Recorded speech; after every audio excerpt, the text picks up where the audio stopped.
Healthy Family Meals is hosted by Lynn Fisher, author of more low-fat cookbooks than anyone else in the world. Lynn is also host of the Low Cholesterol Gourmet for the Discovery Channel and public television's Lynn Fisher's Healthy Indulgences. And now, here's Lynn. With today's busy schedule, it's important that you and your family have quick and low-fat and healthy meals. And you know what's most important? Most important is that they taste good. And I'm going to show you how to do that with 3 wonderful dishes that take almost no time. First, I'm going to show you how to do a meatloaf. And this is a very special meatloaf because, yes, it has meat in it, but there's a lot in the loaf. And I have something over here, a special little tip and hint to put on top of it. You get right out of a jar. It is so easy. And let's move over here where I can show you a chicken. It's a grilled chicken. It's a baked chicken, it's a microwave chicken, and orange. And you can do it either way. It's delicious no matter which way you do it. And I'm going to show you a salmon dish, which is out of this world. And around the edge of the salmon are some zucchini. These are specially cut zucchini, and I have some basil in here, and it's on rice, all so fast. And we'll show you several vegetables. How about corn? And we can put, now I know you know corn is easy, but I can do this corn a special way where you really get the corny flavor. And we can do a little spicing on this too if you don't want to use fat. And some carrots, something very quick and easy for carrots that are outstanding. They taste so good and they're so simple. No fat in it at all. You buy it in a jar or a bottle and put it on the carrots. And finally, of course, everybody's favorite, except George Bush, broccoli. And it's very, very good. And I'll show you lots of tips and hints and ways to make broccoli so it's not the same old way as it used to be. And for dessert, something really special. I know you weren't expecting this, but it is so good and so easy and so quick. How about a hot fudge sundae? We're going to make it with mocha, a mocha sundae, and it has hardly any calories because even though it's made with bananas and it's made with hot fudge and it's made with whipped cream and it's made with ice cream and strawberries, and there are some calories in it, but that's for 2. That one is for 2, but it is really, really good. All right, first I'm going to show you the meatloaf. So let's go over here and take a look at the meatloaf. This is ground round, and I bought the leanest I could get. In fact, what I did was I asked my meat cutter, they like to be called meat cutters and not butchers, I asked my meat cutter, would he grind this from a piece of top ground, because that's the leanest kind of beef that you can get. And he said, sure. Now, one of the things I want to do is put some filler in this, so it isn't all just ground round, because it's a lot of fat and a lot of cholesterol and a lot of saturated fat, and that's not what we want. So what we're going to put in it, some celery, and this is just plain old chopped celery. It gives it a really nice flavor. It is so good. It's plain old chopped celery and plain old chopped carrots. Now, if you had some egg whites, you could do that. If you had some mushrooms, you could put mushrooms in it. You could put green beans in it. You could put layers. You know, you put one layer on the bottom and then a layer of mushrooms and then a layer of green beans, another layer of meat. You could do that, but that's not what we're going to do. We're going to do something just a little different. Now, to moisten it, because we want this really, really moist, you think of low fat as being dry. This is not going to be dry. This is going to be very, very moist. I'm using an egg substitute. Okay, you say I don't want to use substitutes. This egg substitute, as are all, are fat-free, cholesterol-free, and they've been pasteurized. You know what else they're good for?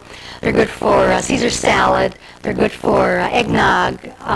They're good for hollandaise. You can make a wonderful hollandaise with these. All right, we're going to put in about 2 eggs, and this little guy is worth about 2 eggs. You can buy them all different sizes. Some of them are frozen. Some of them are not frozen. I'm going to put in something a little bit special. You may not have seen this before. This is called TVP. Can you see it right here? Textured Vegetable Protein. It's made out of vegetables. You could use this if you're not sure of this, if you've never heard of it. You don't really know quite what TVP is. Oh, you know what I didn't put in here? Onions. I love onions. You could put garlic in here, too. You could put fennel in here. You know what fennel is? It's got a slightly anise or licorice flavor. You could do that. And if you don't want to use the TVP because you're not quite sure of it, you can use something like this, plain old breadcrumbs. Because what you want to do is extend the meat. You want not just to have all meat. So giving you lots of tips and hints on how to do this. Now, here are some breadcrumbs. This is about 1/4 cup of breadcrumbs. And I'm going to mix this all up. If you mix it all up like so, just with your hand. The kids love to do this. I have a little grandchild, Wolfie. He likes to do this. Kids can easily mix it all up for you and help you do it. Even with salt and pepper in this too, if you're on a salt-reduced diet. They have some salt substitutes out. Several very, very good ones on the market right now. Okay, we've mixed this up, and now, how do we cook it if we're going to cook it in an oven? This is, if we do it in an oven, it takes about an hour, and you can do that. Let me move this aside. Do you know those fancy pans they have? They have holes in the bottom. And the holes in the bottom are for the fat to drip through, and then there's another pan underneath. But they cost about 20 bucks, 15 bucks. Who's got that? So if you take some marbles or stones, just like this, put them in the bottom of your loaf pan, put some foil in there, poke it with a fork so you have holes. Voila, you have the same thing. You can do it easily. And the fat will all drip through. And so what you're going to do is put your meatloaf right in here, just like this, full of vegetables, wonderful.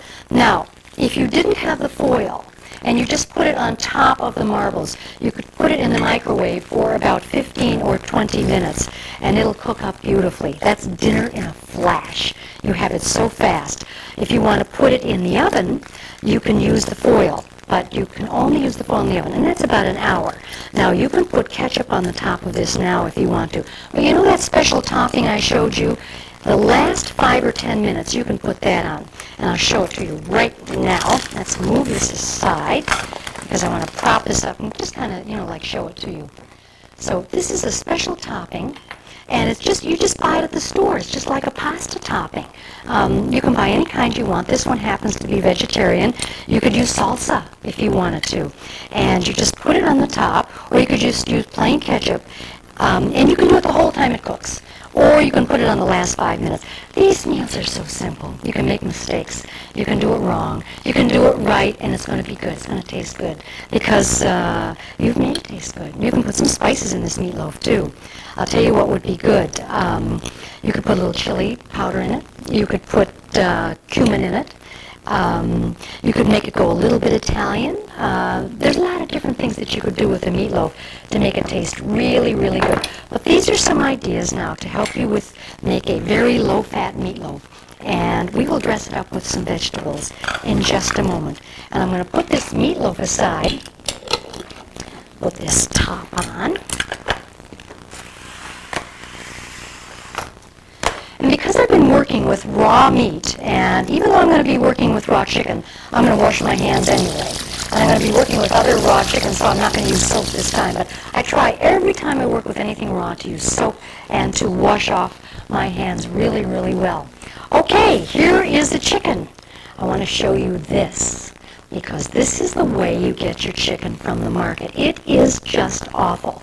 It is usually full of fat, and it has skin. Did you know that the skin and the fat make up 100% of the fat that's in the chicken that has 200%? Now, did that make sense? Let's say the chicken has 20 grams of fat, 10 of it are in the skin alone. And so you want to be really judicious about taking the skin off. I know what you're saying. If I take the skin off, it's going to be dry. No, it's going to be okay. And I'll show you, let me show you how to take the skin off because it's real simple to do. And this recipe is so easy and it is so good. All right. To take the skin off the chicken, paper towel helps. But if you lift underneath here, see what I've got where I've got my fingers? Just lift underneath here and just peel back. And it'll come off really, really easily. And you can pull it right off the legs, too, and get all of the fat off. You want to cut this off because it tastes good. And it's full of fat. And if you leave this on, you know somebody's going to eat it, and it's all fat. So you want to pull all this fat off, all this skin off, and pull it off over the legs. And as you start pulling it off over the legs, let me show you where there's a lot of hidden fat. It's right on the crown of this thigh. And if you're going to grill this chicken, what you might want to do is grill it in pieces. And if you're going to grill it in pieces, let me show you how to do this real easy. To take the piece off, you cut right here in the knuckle, and then it will come off very easily. So that's where you cut it when you're going to take all the pieces of, when you're going to do it piece by piece by piece. One has to be very strong to do this. There, we got it. Okay, but you see where there's so much hidden fat in this? Everywhere. It is everywhere. And I use scissors, and I use paper towels and get it all off. Okay, but you can kind of see what I'm doing. So if we take it in here, we can get this leg off and we could grill it this way. But let's show you what the recipe is. There we go. Nice young chicken here, so it wasn't coming off easily. All right, so we could grill it like this in pieces, or we can do it whole. And let's do this one whole. So after we have taken all the skin off, and let me give you a tip. You can have the meat cutter do it for you. As soon as you walk in the store, have the meat cutter take the skin off, and when you're finished shopping, you got the skin off. It's all done. And they don't do a perfect job, but the worst of it is done. All right, really, really simple. We've got pieces already here if we want to, so we can grill it with orange, or we can put it in a bag. Let me show you the kind of bag I'm talking about. This can go in the oven or in the microwave, and this is so simple. This is the recipe. It's my favorite recipe. People come over. I put this in the oven. It is so fast. What do I have here? A little bit of rosemary and a little bit of thyme. And I stuff it. I can also use some sage if I want to. I think I will. I've got some sage. Let me go get the sage. Where's my sage? Here it is. A little bit of sage. I grow this right in my window. It's wonderful. I can put the sage in there too. I can also put some orange slices in there just to give it a little extra flavor. You don't eat this, but you know what you can do when it's all cooked? You can decorate the plate with it, and it's beautiful with the plate decorated. Now, I've got some orange peel here. This is if I'm really lazy and I want to use orange peel that's already done, but I can do it myself. Here's a zester, and here's an orange. And there are lots of ways to zest. I've got another zester hiding around here that I like a little better. It's this guy. I like it if it's fast, if it's real simple and it's real fast. So I could put a lot of orange zest on this just by doing this and running this orange around. Go down as far as the pith, but no further. Otherwise, it'll be kind of bitter. You know why this orange has stripes on it? Because I used it for a garnish. Looks like a striped orange. It didn't come this way on us. All right, so I can put a lot of orange zest on this. And let's put this here. And put some juice over it. And I can put lots of spices on it so it looks really beautiful. All right, now to cook this, if I'm not going to grill it, I can just cook it in the bag, just like this. And to give it a really nice orange flavor, I'm going to put some juice on top of this. Now, believe it or not, my orange zest stayed right there. And I'm going to sprinkle a few little sprinkles on here, just to give it kind of some extra color. Can you see that? Let me open this up so you can see that. Can you see that? I just gave it some extra color, so it'll be kind of really pretty. It takes the place of the skin because it needs kind of color. I'm going to put this in the microwave. I'm just going to fold this under, put a few little holes in it, like so, and put it in the microwave, which is right over here. I'm not going to do it right now, but I just want to show you where it would go in my microwave, right over here, for just a couple of minutes, only about 15, and dinner is then on the table. So you just microwave it for 15 minutes, and you got it done. All right, now I have a dish that's one of my favorites, which is salmon, delicious salmon. And I told you with the chicken, too, that you can also serve it with the herbs that have cooked because it's delicious with the herbs. The herbs make a really nice garnish. Again, I'm going to wash my hands because I have been working with raw chicken, and I pretend that every chicken has salmonella. And it's a nasty little bacteria that gives you a stomachache and you feel like you have the flu. And if I act like it has it, every raw chicken or every raw egg, then I am not fooled sometime, and I use it. I use these things and don't quite change the knives. I use different knives, different cutting boards if I'm using chicken. Okay, now this is the simplest of all. Salmon with a little bit of honey on it. And this is grilled. You could microwave it in a bag, by the way, or microwave it with a little piece of paper on top for about 6 minutes. If you grill it, it gives it an extra kind of flavor because it caramelizes the honey. And I'm just going to kind of brush this right over the top like so. Now, I want to show you a trick because I'm going to serve this on zucchini, and it is so good. So that I would grill for just a few minutes. Wipe this honey off my fingers. And I want to show you a trick with the zucchini. I can make these if I like. See what these are? These are little pieces of zucchini that I put into my food processor, or if you have a mandolin. I don't know if you, it's a special little fancy slicer, or you can use a little slicer like this. This is a terrific little slicer. This is one of my favorites. This is a Feimster. It's about 30 years old, and you can make nice little diagonal slices just like so. Easy, easy, easy. No, we're not selling these Feimsters. We're just selling family meals that are quick and easy and good for you. And most of all, the best reason to make them is that they taste good. But if you are to steam these, you can see how you can fan them out and serve your salmon on it. So it's a really nice way to give the kids, to give your family, guy or gal, if you're the one who does the cooking, a really interesting meal. It's the same food, it's just presented a little bit differently. So on the zucchini, you can serve zucchini with vinegar. I've got some here. Or you can serve it with this. Have you seen these? This is a fantastic product. It has no fat in it. Now, if you pour it, it's going to have fat. But it has no fat in it, just like this. And you just spray it on. Let me show you what it looks like. It has a, if you go close, it's a little tiny spray. But if you go far away, it really covers a lot of ground. And it tastes good. And if you're trying to cut out the fat in your diet, these are wonderful products. And I know you know about sprays and things like that, you know, that you use on your pans to keep them moist. They come in olive oil, and they come in canola, and they come in mixtures, canned olive or something like that. Or you can make your own. You know, get a little sprayer of your own and get your own brand, so you can get a real strong one if you want. And they're wonderful to kind of saute in. All right. So, whoops, we broiled this, and we haven't yet, but that's what we will do with this, and then we will serve it on a wonderful bed of zucchini. And I want to show you just a few more things here while I'm talking about tips and hints on low fat. I wanted to show you this. Have you seen this? This has no fat in it. This is polenta.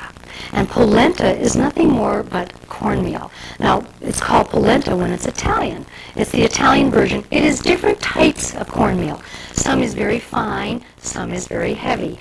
But you can cut this and use any of the sauces that I'm going to show you in a minute on it. You could use that, do you remember that sauce I showed you? Let me get it over here. You could use this sauce on it, which is a Mediterranean sauce, which is a lot of vegetables, a lot of garden vegetables. You could use this sauce. Now, you heat this separately, and you heat this either in the micro out of this little sausage casing. Or, you know how I like it? Since I come from Michigan, I like it for breakfast. And if you slice it, it's cornmeal mush. That's all it is. It's like grits, but it's in a roll. If you slice it up, you can put a little bit of the spray in a pan, and you can put these pieces in, and then you serve it with syrup and this. You would not use butter, of course, because we want these to be family meals, quick and easy, very simple, and that everybody likes. And so if you, particularly if you're Southern, try this polenta. This is so convenient. This keeps for weeks in the refrigerator. A couple more tips and hints. Worcestershire has far less salt than does even low sodium. I've got some low sodium soy sauce here. This has far less salt. The only problem is if you're a vegetarian, did you know this has anchovies in it? Yes, so if you're a vegetarian, you want to know that. I mean, I love the anchovies myself, but I use the low sodium. There's almost no difference in flavor from the low sodium to the regular. It's terrific. I don't know what they've done to change it. Maybe it's just thinner. Maybe they just put water in it. I don't know. But it tastes really good. So these are a couple of tips and hints. And, of course, I know you know about fat-free mayos now that they have. And they have so many low-fat and fat-free products. So try these. Did you know that you can take our chicken that we're going to grill and put this on it and our orange, and it's good. It is really good with orange juice and mayonnaise and chicken. It's another way to make a grilled chicken with oranges. Or you can cook it right in the top of a pan. And those little turkey fillets, you can do the same thing with those. All right. Let's talk about some vegetables, because vegetables tend to taste all the same after a while, because we always seem to get the same exact vegetables. We have carrots, and we have peas, and we have green beans, and we have broccoli, and I've got the fire on underneath these carrots, and I want to show you the carrots first, because this is a really simple and quick way to use. Ooh, these are a little hot. I had one out here. My little carrot was out here. Where'd it go? Anyway, if you cook the carrots like this, these wonderful little baby carrots, they will cook up in about 10 or 12 minutes, but you don't have that much time. So all you have to do is slice them on, you can do your little Feimster, or you can put them in your food processor. They tend to get all kind of scraggly in the food processor because they go every which way. But they cook in half the time if you do these. These are a little bit hot, but they cook in half the time if you do it like this. And the smaller you make it, the more quickly that you can cook them. So if you're really in a hurry, throw them all in the processor and tell them you're going to have shredded carrots. And it's a new dish. And then put some spices and some broccoli on it, and it'll be good. But anyway, now, a really nice way to make this, I love sweet and sour sauce. I adore it. I like it on everything. I don't eat as much chicken or turkey or fish or beef as much anymore. I still eat it. You can eat it. You can eat chicken, turkey, beef, pork on a low-fat diet. Remember, pork has the lowest fat and the highest. If it's Canadian bacon, it's the lowest. If it's ribs or salt pork, it's the highest. But this is a sweet and sour sauce, and so we're just going to put a little bit on here and toss it. And it's a wonderful flavor. You could put some ginger on here too if you wanted to. And look on the back here. One of the interesting things on the back, if you want to, is look at the ingredient list and see what's in there that particularly appeals to you in the ingredient list, which is right here, and use a little bit more of that particular seasoning or that particular flavor. It might be orange zest or something. All right, broccoli. Broccoli is wonderful cooked in orange juice. It is delicious. We're going to do it today with some lemon because it is so good. You just cook it with this. You know, it's like broccoli and hollandaise but without all the cream. It's easier, but if you're going to use the lemon, it's a nice little reamer. It doesn't take out the seeds. You know, I could do it over a little colander or something, but this is a nice little reamer. I've got one seed in there. We'll take that little guy out of there. Where is he? If I can get him. There he is. Okay, and you could put some zest in here too. You know, put some nice curls in here. And a little bit of sweet is good when you're using the lemon. If you cook it in orange juice, you don't need to. So you can just cook it right in a little bit of water, you're steaming it, and lemon juice, and then tiny bit more flavor. Just before you serve it, you spray on this great stuff. Has no fat. As I say, if you pour the stuff on, you're going to get some fat. Has no fat for every single person for 5 sprays. Does that make sense? I use it for cinnamon toast. I use this stuff for everything. They don't even know I use it. I should tell the company I'm using this stuff all the time. Corn. Now, I've got some corn over here that I want to show you. Nice, wonderful ways of cooking more corn. Nice is not a good enough word. It's better than nice. If you're going to barbecue corn, put your corn in water. Soak it. Just like this. You don't have to do a thing to it. Soak it in water up to 8 hours. Then you can put it on a grill and grill it, and it's not going to dry out. And you grill it right in the husk, just like this. Now, if you want to microwave corn, you can microwave it. Just take off the top. You can take some of the silk out if you want and microwave it right in your microwave. If you really want to be sure, it gives you a nice corny flavor when you have this husk on it. If you really want it to be very, very moist, you can put a whole bunch of them because they'll cook a little faster in a bag, and you can microwave the whole bag of them. Turn the bag a couple of times. But these are some tips for cooking corn. You get them like this from the store. I hate it when they do that because I want the corn husk flavor. Just put it in the microwave, husk side up, so it kind of goes through. And so if you microwave this, don't forget to poke the bag so that there's air holes in it. And if you poke the bag, you can microwave it. For each ear of corn, when they're cooking together, it's about 4 minutes. So if you have one ear, it's 7 minutes, depending on your microwave. They're all a little bit different. And corn is one of those things that you can't much hurt it. You want corn to be really, really nifty? We can take some teriyaki sauce like this, and we're going to put just a little bit on. It's really interesting. The teriyaki sauce could have gone on the carrots, too. But we can put some teriyaki sauce on the corn like this. Very good. if you want kind of a little bit of an Asian dish. Now for the dessert. Let me show you the dessert. I'm going to make for you a hot fudge sundae, and it has almost no fat. There's a little tiny bit in the ice cream, not much. It's 98% fat-free, which if it says low fat on the package, it has only 3 grams of fat per serving. 3 grams or less if it says low fat. Very specific now. And this one says low fat. Can you see that? It says low fat. It has to, by government standards, have 3 grams or less. All right. Now, you know what I did with this? This is a plain old, you remember Grandma's butter dish? If you use something like this, this is a plain old butter dish. And it makes a very cute little sundae dish, so you can have a nice little sundae. And just take some bananas. You know how to do it. It's a great old 50s dish. Cut the bananas in half like so. And if they're going to sit out for a few minutes, put a little bit of lemon juice on them. Put your bananas on your plate. Can you see that? I got everything in front of it. All right, put these here. You know what I like to do? I like to use my grandmother's old silver when I'm doing things. So I will use something like this, an old spoon, just for fun all the time. All right, let's put some ice cream. Whoa, we got a tippy tray here. Come on, you. This is coffee. This is a mocha sundae. And you don't have to heat up the fudge. But some of these fudges now are fat-free. And since I like mocha, really like coffee ice cream, this is nice and melty. Actually, I like it this way. I like it when it's really, really melty because I'm not strong enough to dig the darn stuff out. So we'll just put it on like that. You don't mind my fingers, do you? This is really good. I like that. That's my favorite. All right, we can put a little bit of chocolate on this. Let's just drip this right across. Oh boy, does that look good to me. And we can put some strawberries on there. And we have some whipped cream. This is fat-free whipped cream, by the way. It's wonderful stuff. This one happens to be a whipped topping. This is fat-free Cool Whip. And if I wanted to now, if you're a butterscotch or a caramel sauce, do you say caramel or caramel? I say caramel. I come from Michigan. We all say caramel. Very simple. You can put this on it too, and I love it. And we can put some strawberries on this.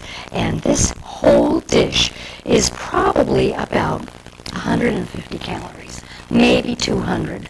If you were doing this regular one, you would have this would be about 700 calories.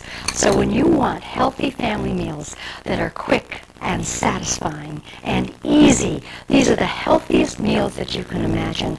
They're simple to make, and you know what's the most important thing? They are delicious. So use my tips, use my hints, use a variety of herbs and spices, and enjoy. I'm Lynn Fisher. Thanks a lot.